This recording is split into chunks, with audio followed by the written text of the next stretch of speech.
What is up, everybody? And welcome back to another episode of Emphasis on Sports. As usual, I'm your host, Damon Anthony, and we're just going to kick it about sports. That's what we do around here. We talk about a little bit of all of them, right? A lot of football talk, but we do clue in on a little bit of everything, right? So let's get it popping. Heavy in sports, right? So first and foremost, I'm just going to talk about what we have upcoming with sports. We are entering my favorite time of the sports year. Just me personally, right? The reason I say that is we're about to cross a little bit of a threshold where we're going to have all four major sports playing. Not right now, not in September. Give me about a month. Once we get to the end of October, NFL, full swing. Major League Baseball, playoffs. NBA, just starting. That's when the players are just getting out of training camp. You might catch the first week of the regular season. And the NHL, also, you're in that first week or two of regular season. And then you add that to college football, which I think this year is going to be ridiculous with the 12-team playoff. We really don't know what's going to happen there. And to be honest, there seems to be a fair amount of parity, especially with all the NIL stuff. There's a lot of really greatness kind of spread throughout college football. So we don't really know what's going to happen. Said it before, there's a couple really good teams out there. But there's not really a team, you remember a couple years ago, Bama, you're just looking at it and you're like, there's no way, no one's going to beat Bama, period. There's not really teams like that, especially with the shakeup in where these teams are conference-wise. It really changes the matchups, right? Like this weekend, there's two really good matchups to me in college football. One of them a very, very typical matchup. Two of them typical matchups, typical conference matchups. But you're going to have Georgia playing against Bama. That's a 2 versus 4. That's seemingly always a really good matchup.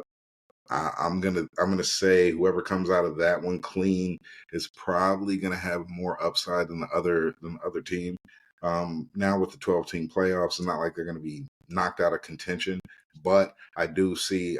I personally think Georgia's gonna win. I think they're a better team. I think longevity-wise throughout the season, they have a better chance of not only making the playoff but making some noise in the playoff. Other matchup I'm looking at is Illinois and Penn State. Really, just because Illinois has been doing well recently, the Big Ten seems to be a little bit more wide open. Yeah, I know Michigan looks pretty good, but they don't look like last year's Michigan team per se. So we'll just see how that goes. But that being said, like college football over the next couple of weeks, there's going to be a lot of great matchups. And then you pair that with the NFL, Major League Baseball playoffs, NBA in its infancy, NHL in its infancy. This is a sports fan's dream, right? So let's talk about current day sports, what we have going on right now, right? So there's a couple things, all right? In Major League Baseball, we know the playoffs is like around the corner, going to start next week, especially with those play-in games. Same things we talked about the other day, the Yankees, Guardians, Astros, and the Orioles look to be the playoff teams. Don't know, maybe the Mariners sneak in there. Actually, I don't think the Mariners sneak in there. Somebody's ass gonna sneak in there. But either way, I think those are going to be the top 4. In the NL, we're going to look at Phillies, Dodgers, the Brew Crew, Padres. Those look to be the top 4 there. But those playoffs start next week. I'll let you know when there's a change. Somebody might be able to take over the lead for the actual league, for the American League or the National League. Not really 100% sure how that's going to go, though. It is the very end of the season. A lot of these teams are starting AAA and AA guys. So you can't really stare at it and say, this team's going to win because you really don't know, right? You just really don't know. Other things happening in the sports right now. WNBA. First round is wrapped up. So all of the winners that I thought were going to win won. Las Vegas Aces, they're about to take on the New York Liberty. Connecticut Sun, they are set to take on the Minnesota Lynx. So a couple things that I want to say WNBA wise. Congrats to the league in general. A lot of big upside this year, a lot more eyes on it. We know a lot of that was due to Caitlin Clark and Angel Reese. Caitlin Clark, Angel Reese, Asia Wilson. We know that. We know that. You can't run from it. But it's been good to see what the WNBA has become this year. I won't lie to you. Typically, I may watch one or two games a year. I'll check out the playoffs. This year, I checked out more games, and not for any particular player, any particular reason. I just checked out games to check out games. The product's good. The promotional value of it is good. Um, they're definitely continuing to build in a great direction. We know coming up, there are some new teams coming. We know the San Francisco Bay Area has a team coming. I think Golden State, but it's the Valkyrie. We know that they're still continuing to build that league. Me living in Northeast Ohio, it would be nice to see a Cleveland team come back. Maybe bring back the Cleveland Rockers. I know this area has a rabid fan base and loves their sports and loves their sports teams and will pop up and show out for them. So it would be real cool to see that. Don't know if that's going to happen. Not really, I'm not part of that business. But it would be cool. Also, something real weird to me when it comes to the WNBA. Are there why are there no geographical conferences? It's crazy, real crazy to me, right? So, when I predicted at the beginning, and of course, this is me being naive, this is me being ignorant to the layout of the WNBA land. I'll admit that right out the gate. But when I look at the matchups, I called out the Aces versus Liberty in the final. How they're playing each other in the second round, I have no idea. Especially when you look at the matchups and they lay out like Eastern Conference, Western Conference. So to me, if I just look at these matchups where I got the Aces and the Liberty, right? To me, that looks like the Aces should be in the Western Conference, the Liberty should be in the Eastern Conference. And then I look at the next matchup, I got the Connecticut Sun and the Minnesota Lynx. Well, if you're looking at kind of the NBA, the Minnesota Lynx, that's a Western Conference team. Connecticut's easily Eastern Conference team. So with both of these matchups, you have teams, they're spread. Vegas is all the way over here. Liberty are all the way over here. What damn sense does that make? Once again, not part of that business. I don't get paid to make those decisions. We just got to figure it out as it goes, right? It's also been interesting watching all of the takes and all of the different things regarding Caitlin Clark. First of all, let's remember, she's a person. She's a human. She's good at basketball. Great at basketball. Good. Great. Phenomenal. Don't let me mess that up. She's a human being. Just the same as we look at sometimes what teams do to her and what players do to her. She sometimes is out there with a little bit of a stank attitude when it comes to things. And she does a lot of chirping and complaining. A lot of players do. A lot of players have. That's just the truth in every sport. We would see, I remember when Michael Jordan came back the first time, he would do a lot of this next to a ref because he's talking to the ref, because he's chirping at the ref, right? But pick your poison, pick your ways to do it. There's been people calling for people's heads for different fouls and all of this on the face of the WNBA. Listen, you lace them up, you get fouled. Sorry. That happens. The aforementioned Michael Jordan. When he came in the league, man, people was clotheslining. They trying to hurt you. You acting like these players don't get fouled, don't get fouled hard, don't get hurt by somebody. That happens because you are the future face of the league and the future of the league, and a lot of eyes are looking at this because of you and how great you are and what you do and what you play and what you stand for, all these things, right? That doesn't mean people are just supposed to let you do whatever you want on the court. You gotta say that to the rest of the ladies because they're gonna say, "Nah, player, it's not happening." So it's just been interesting in WNBA for me. Also, one of the things I do get some comments here and there that circle back. And the biggest comments I get are when I talk about the WNBA. Doesn't bother me, doesn't bug me out, but I notice it and it's like, wow, all right, cool. So many people have gotten so butthurt and upset because it seems like the world isn't saying that women's basketball stops at Caitlin Clark. Are y'all just now watching sports? Have you not seen greats that you know are great, that you know are great, walk into a league, be great right out the chute, but still have to earn some stripes? Is that not a thing anymore? I don't know. I'm slightly confused, right? So when Michael Jordan came in the league, look over there, it's Larry Bird. Look over there, it's Magic. Dr. J's still in the league, right? These are established vets, won championships, won accolades, awards, do their thing. When nobody's saying that Mike was better than them. I was alive. I was here when LeBron came in the league. I was on earth as a grown ass man when LeBron came in the league. I remember Sports Illustrated for Kids cover, Sports Illustrated cover, King James. He's on ESPN. He's on ESPN2. As a basketball fan, I was super excited to see dude. I was super excited, right?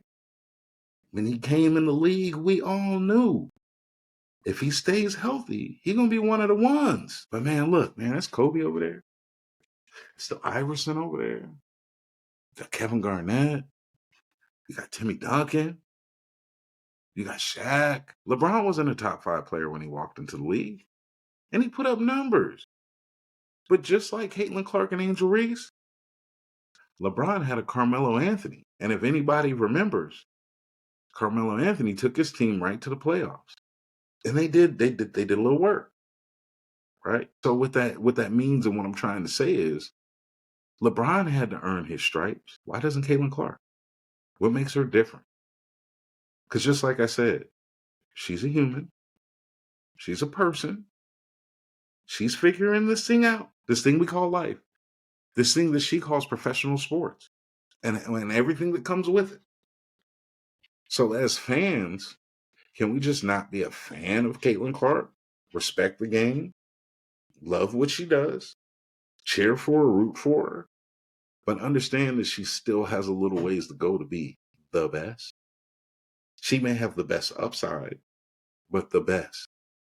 Those of us that remember watching Davidson in college some years ago, man, Steph Curry was crazy.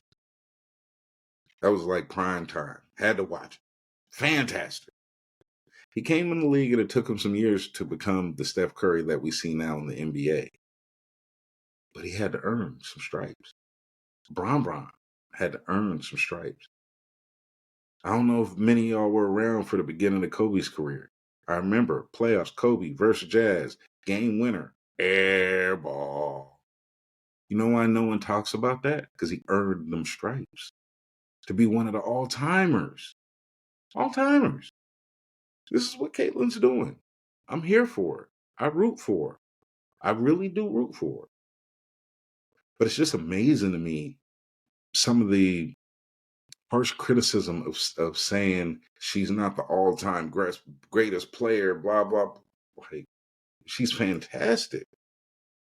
But what happens? What would happen if she just said screw it and retired after this season? Years from now, are we going to say that she's the greatest? Nah, we're not. We'll be on to the next. So she has to earn some stripes, and that's okay. That is okay. Now, I disagree with some of the talking heads out there that say that she's not that great and all this, that, and other. That's just hating. That's just pure hate. Seeing one of the all-time greats, Cheryl Swoops, take all sorts of shots at Caitlin Clark is just crazy to me. Crazy. Because everything that she's done up to this point has been phenomenal. Like literally phenomenal. I can't just say, yo, she's damn good. And she can be great. But she's not one of them greats yet. Which is fair, people. It's fair. You don't become a great in year one. You don't become a great in year 2. You retire after year 2, you may have had one of the greatest 2-year runs ever to start a career, and then nothing. And that's what they'll say. Not you're one of the all-time greats. Come on. Stop playing. Moving on. NFL. So this weekend I will do a week 4 kind of rundown preview, and I'm going to pick all the games, pick all the teams who I think is going to win. Maybe give a little bit about each game. Typically, there's some games that are fantastic watches, but there's also some just horrible games.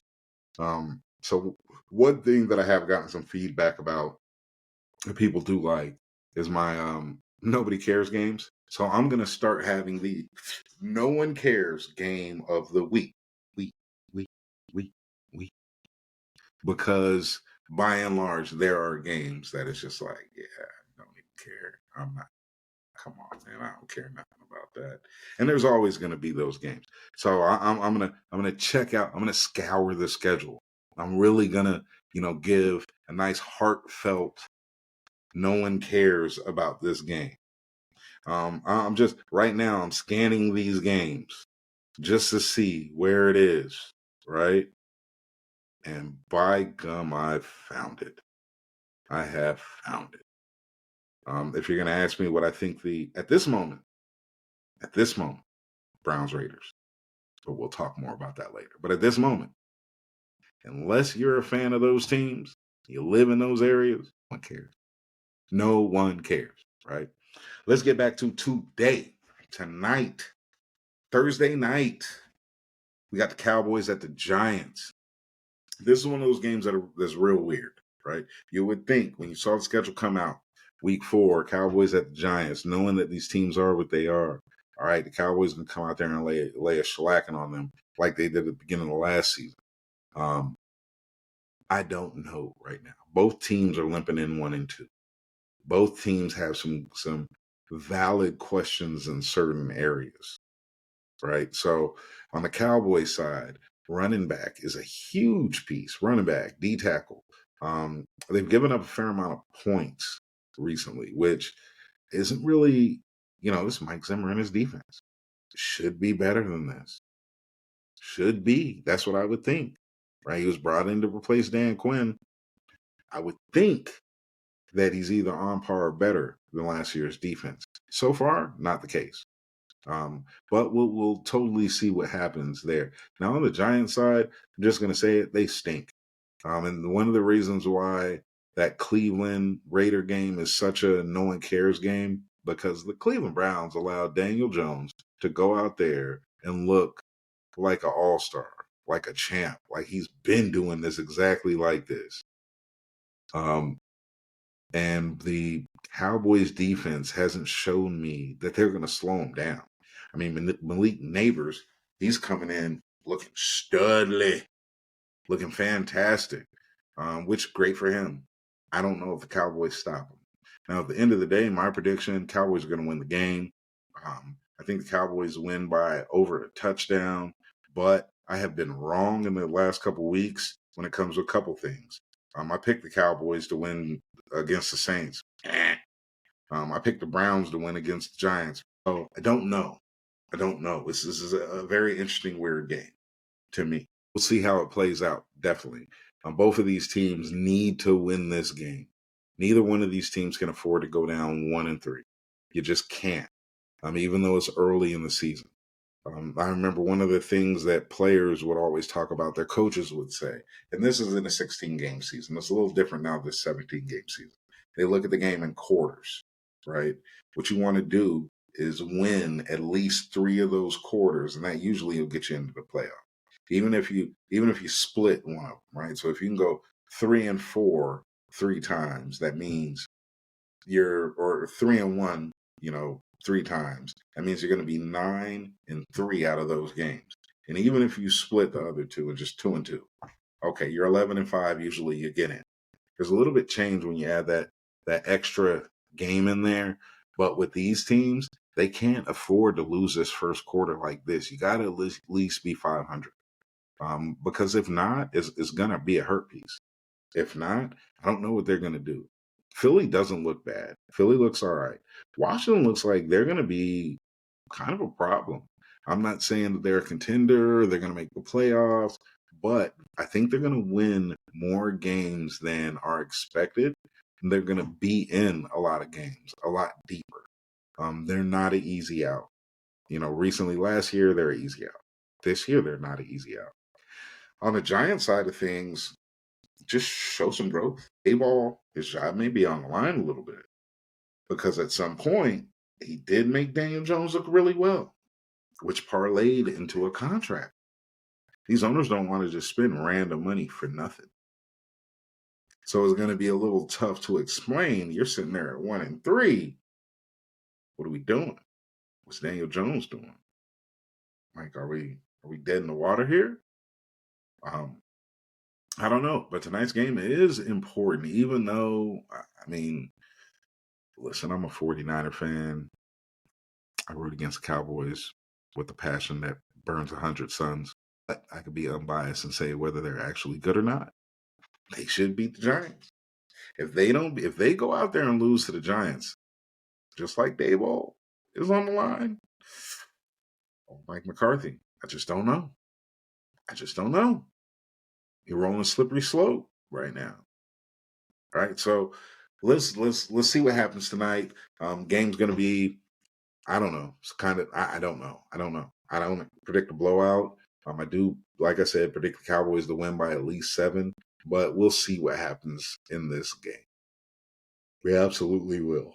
Whew. Sorry about that. Long day at work. Long days. Man, I'm tired. You know what I mean? But sports world has been buzzing, absolutely buzzing, and is going to continue to do that. So far, the NFL has really looked wide open, at least on the NFC side. On the AFC side, Chargers or the Chiefs are chiefing. They're doing what they need to do. The Bills, they look like the Bills. There's some disappointments and some teams that have bubbled up a little bit. This is why I love it. Because you can literally try to predict it all and say that you know, and then you find out you don't know shit. I love football. I really do. Love all sports. That being said, I'll be good or be good at it. Until next time, this is Damon Anthony, man. Emphasis on sports. I will holla.